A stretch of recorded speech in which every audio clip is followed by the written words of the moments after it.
My father is a Kashmiri Hindu, my mother is a Kashmiri Hindu, I am a Kashmiri Hindu, and our home and lives in Kashmir were destroyed by radical Islamic terrorism.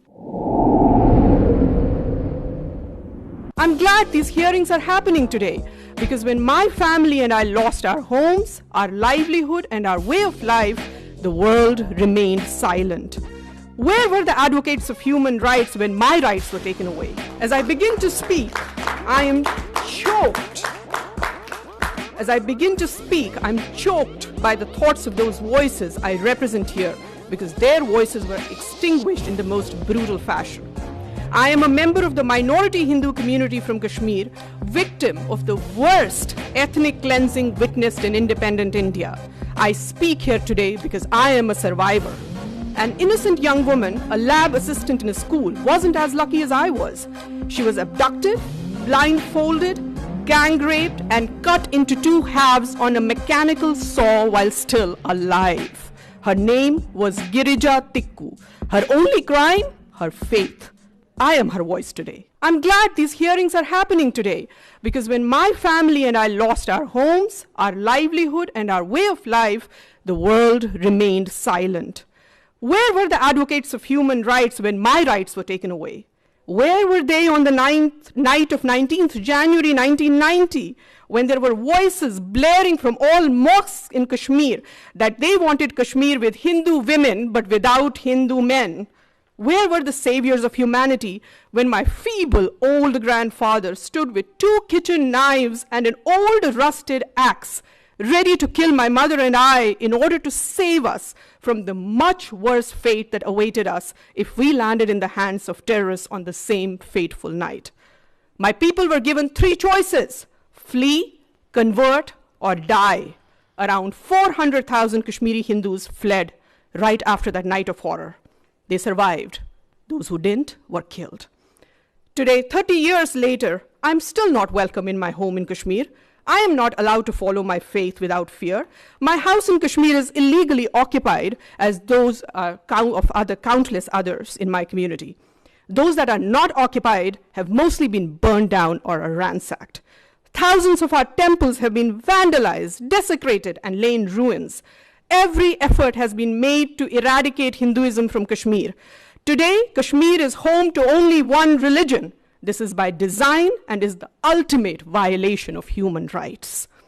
Diversity and acceptance of different views are not the norm in today's Kashmir. It's not just Hindus that have been ethnically cleansed.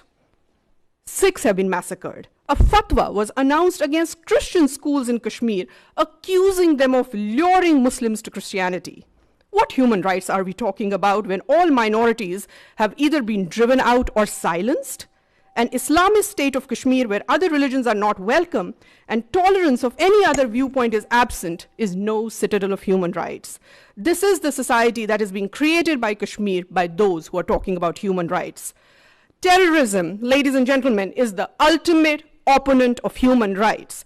Human rights cannot and should not take precedence over human life.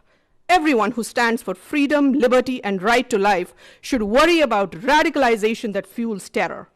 A 65-year-old shopkeeper, Ghulam Muhammad Mir, gets killed by the terrorists because he opened his shop to earn his livelihood. Truck drivers and apple traders are shot dead by terrorists for simply wanting to earn their livelihood.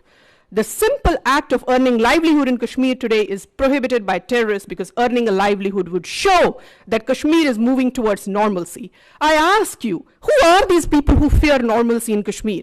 Who are these people who talk about human rights but fear free movement, free thought, and the right to earn livelihood? Abrogation of Article 370, that has raised so much concern around the world, is in fact a restoration of human rights. Indian Constitution, which is modeled on the US Constitution.